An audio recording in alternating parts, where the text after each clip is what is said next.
Abroad Pod. Hello, listener. Thank you so much for joining us on this 57th edition of the Teaching Abroad Pod. I'm your host, Rowan Lomas, and with me this week is my colleague, Ashley, from the Oxford Seminars Operations Department. How are things going with you, Ashley? Very well today. How about you? Great. No complaints. Good. It's a little bit rainy today, but I'm trying not to focus on that. I'm going to keep it positive today.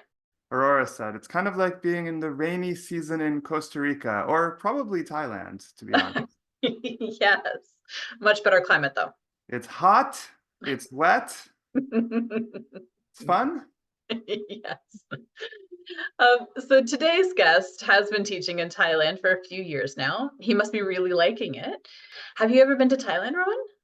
Yeah, I actually went a few years back, and it was one of the more memorable places I've been to in Asia. How about you? No, I haven't. And funnily enough, it's my biggest regret that I haven't been. I have been to Korea and Japan, and China, but I definitely wish that I had hit Thailand while I was in Asia for sure. Never too late, Ashley. That is true. It's just a much longer flight than when you're already in Asia. Good point. What are some of the highlights for you? There's so many. Like, to be honest, I could do a whole episode just about traveling around Thailand. It was so memorable, so much fun. But if I had to pick like a top three, I would say the food, the history, and the beaches that you can see in Thailand. Yeah, what about it was memorable? So definitely the food. I was staying with a friend in Bangkok. That was a nice thing about having a friend somewhere. Free accommodations, good location, and he knew all the places to go, things to see. Yeah.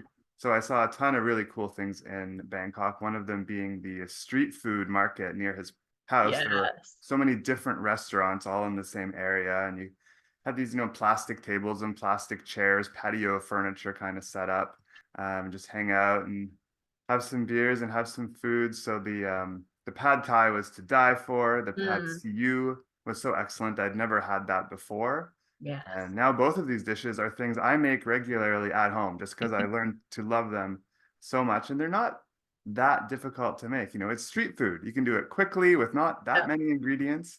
Yeah. And it's so delicious. As well as curry, of course. Thai green curry is one of my favorites to this day. Yeah, amazing food, not very expensive. If I had any advice, it would be don't pay more to go inside a restaurant. Just stay out on the street. The food is amazing and super cheap. Yeah, I love street food. I hear you on that one. And the history, so Thailand is actually one of the oldest democracies in the world. I think it's like it was never colonized by Western powers. So its history is very unique to Thailand. I just, looking for things to do.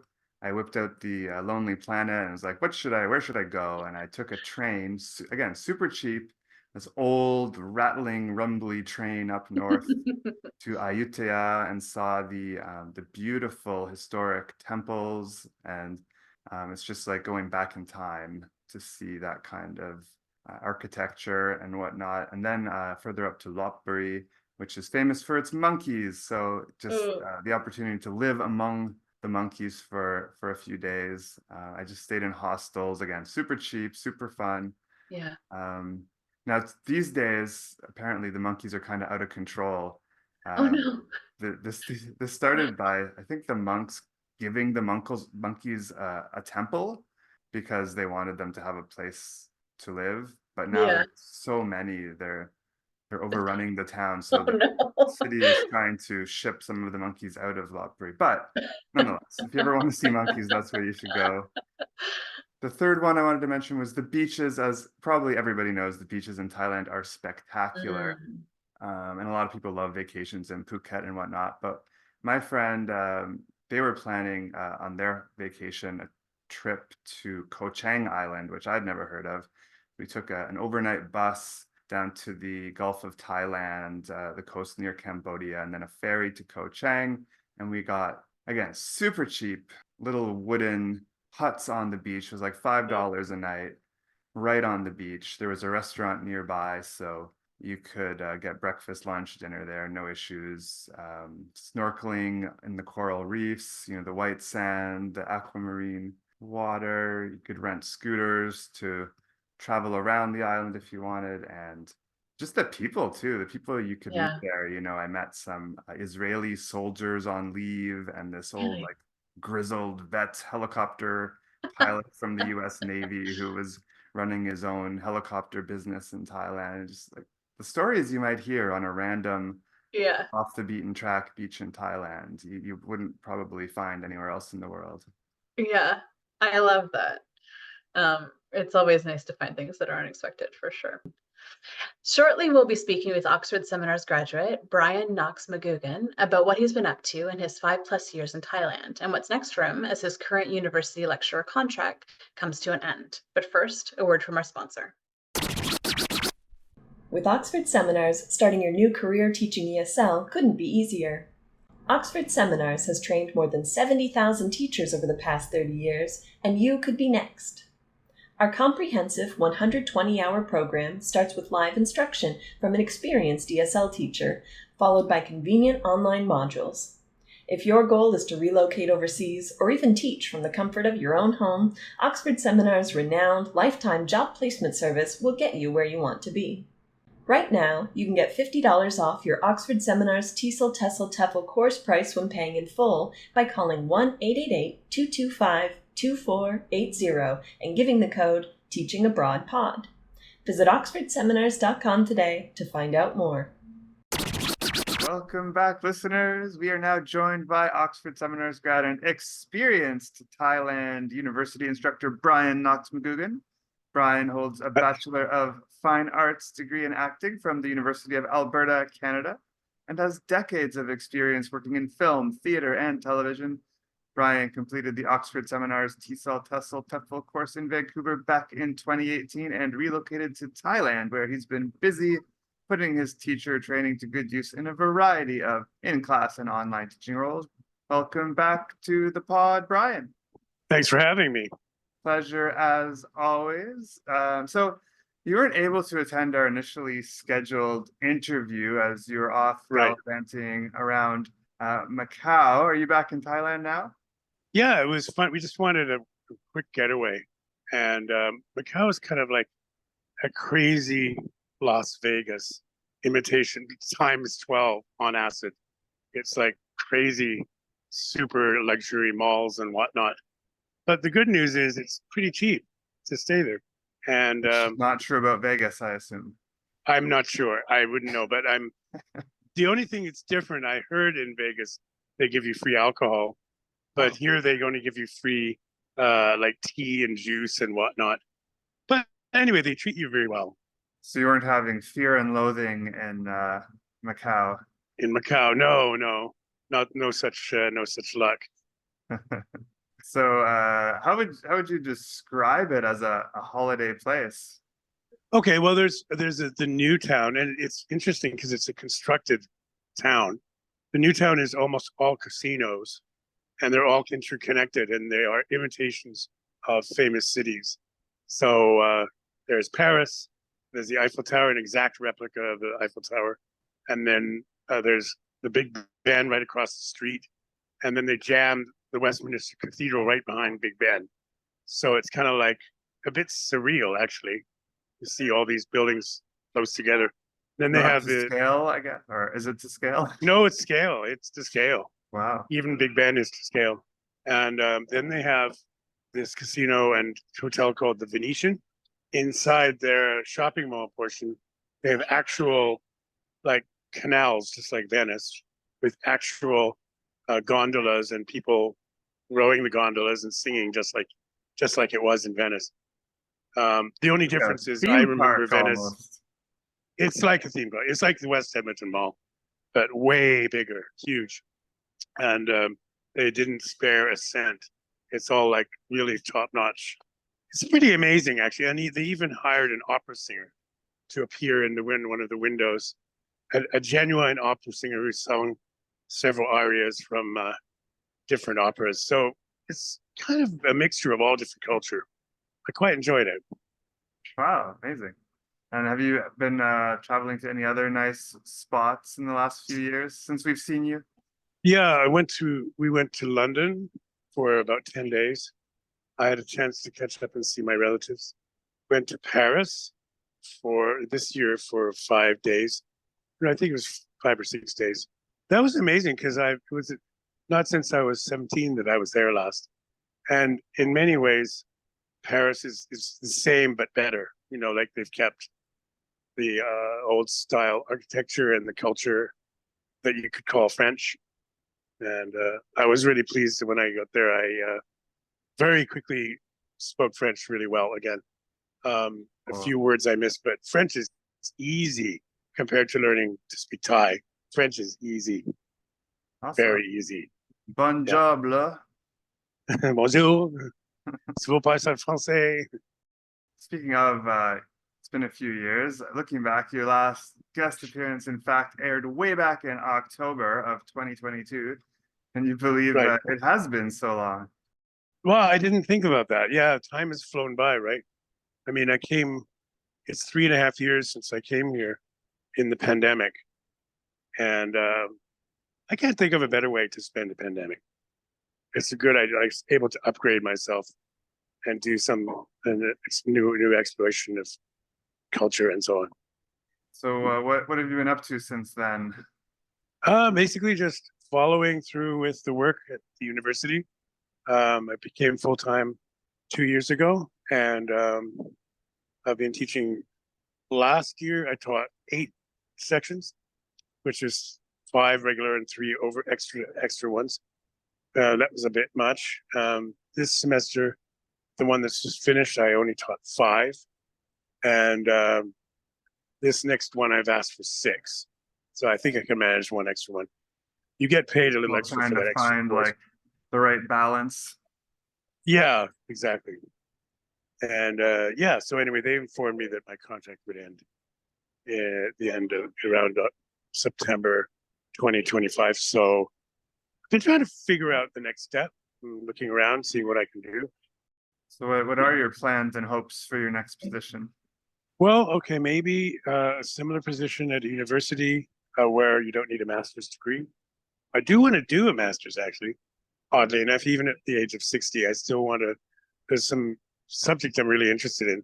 So if the opportunity affords, I would like to do that. But meanwhile, I think I'd be looking for, an English teaching or even drama teaching position in one of the universities. So I've been applying and talking to contacts. I find that in Thailand, you get way further if you know someone and you talk to them from the inside. You get a friend to recommend you or something. And that's the way you get work in Thailand. Sending out resumes by email, I don't think it does that much unless they ask for you first. Maybe it depends on the type of position too. I mean, most of our contacts in Thailand are agencies hiring for K-12, a government or private public schools, where there's a plethora of openings, but for more specific international schools, universities, colleges, maybe it is more who you know. Sure. So if you can get anyone who you know in Thailand to then talk on your behalf, if they know someone, that really, really helps. That's the way to go. And then the next thing is, I've learned that in Thailand, you don't always just email or send a message. You just pick up the phone. You've got to call. More oral culture that way. Yes. The email, it works, they use it, but it's not an email culture. So you're planning on staying in Thailand past 2025, is that right? I hope so. Yeah. I mean, it may mean I end up becoming more of a digital nomad, and I do want to start my own online business. So I'm sort of taking steps towards that. I've actually got enough material to do that now. I've got like enough that I've used for all my private students. So my plan is to get that going, and then whether or not I get another job or I end up kind of border hopping a little bit, we'll see. We have heard from our contacts in Thailand that they aren't able to, or the schools they work with aren't able to sponsor work visas for applicants past 59 years of age. Is there any truth to that, or any workarounds? I've heard that. I mean, I've heard both ways. I've heard that Westerners, Farang, we can work as long as we want That's generally what I've heard. But I've also heard that immigration tends not to want to give out the non-B visa after 59. So, but I think this is Thailand. There's always a way to negotiate. That's what I've learned. No matter what, there's always the kind of brown envelope, something situation that could be had. This is this culture that I've learned. So people shouldn't give up just because they don't get the first 10 or 20 jobs they apply to. Yeah, I think so. And there's always a workaround as long as you're willing to negotiate, compromise. Good to know. We call it bamboo diplomacy. I'll have to Google because that. the bamboo shifts in the wind and is a little bit flexible. So bamboo diplomacy. Good one. Now you said you're thinking of doing a master's maybe. Would you be doing that at a Thai university, or would you be looking to do that like online, distance at a university somewhere else? All of the above, any of the above. I just need to find the right fit, because what I'm fascinated with is the way social media and our technology has forever changed the way mankind talks to each other, communicates. And even my theory is something like, even if you're a person who is not on social media and who doesn't use technology, it doesn't matter. You're still directly affected by our change in our nature. So that's something about my thesis would be something like that. The changed nature of human interactivity or something like that. Very interesting topic, and yeah, certainly one that affects everybody on a practically daily basis. Yeah, I first started thinking about it when I saw the trendy girls that hold up their cameras to do selfies, and what is their perception of what they're doing. In a way, the world has become reduced to showing an experience rather than actually having one. That's my biggest concern. And more people are kind of capturing and living in this shown and compared experience rather than, as we used to, just simply being in an experience. No need to compare or show it to anyone. So yeah, we'll see if I can do that. It seems like an interesting topic. For sure, yeah. I'm sure you could write a whole series of books on that topic. I think there already exists some research. Probably. So I'd be seeking that out. And on the topic of education and professional development, of course, there are always more specialization modules that can be completed at your TEFL. But beyond Oxford Seminar, are there any other trainings or certifications you're thinking about or would recommend? Yes. I'm in the process right now of applying for UKPFS, which is certification based in England. It's a teacher's kind of certification. It's quite complicated. There's 5 sections to complete, each of which is elements that are your pedagogical technique and so on. The nomenclature itself is challenging, but I've helped a few people do that already, help them correct their English, and those were approved. So I think I'm well on the way towards doing one for myself. This involves things like how do you teach in a way that's unusual or more effective than other people, and which aspects of teaching do you employ? What about your own education? You still continue to upgrade your education and that sort of thing. It takes a long time to fill it all out. It's primarily directed people wanting to teach in a post-secondary type setting? Actually, I guess you're right. I never thought of that. But yeah, it's most people in university are encouraged to get that. It helps improve your standing. So it could be good personally and professionally in terms of being a better teacher, but also looks good on your resume. Exactly. All right. Sounds good. And you also mentioned some involvement with the American Studies Association of Thailand. How are you involved with that organization? Yeah, ASAT we've been doing a lot of projects, many of which are with the American Embassy or even on our own. And we've just do conferences where we we usually compare Thai foreign policy with US foreign policy. And we have events that, are kind of nurturing both cultures. People come to those who are usually in the diplomatic circles, the different embassies. So it's interesting, very interesting. They're talking about SDGs and that sort of thing, or they're talking about advancement of culture or LGBT issues and that sort of thing. And why do you think it's worth one's while to become involved with an organization like that?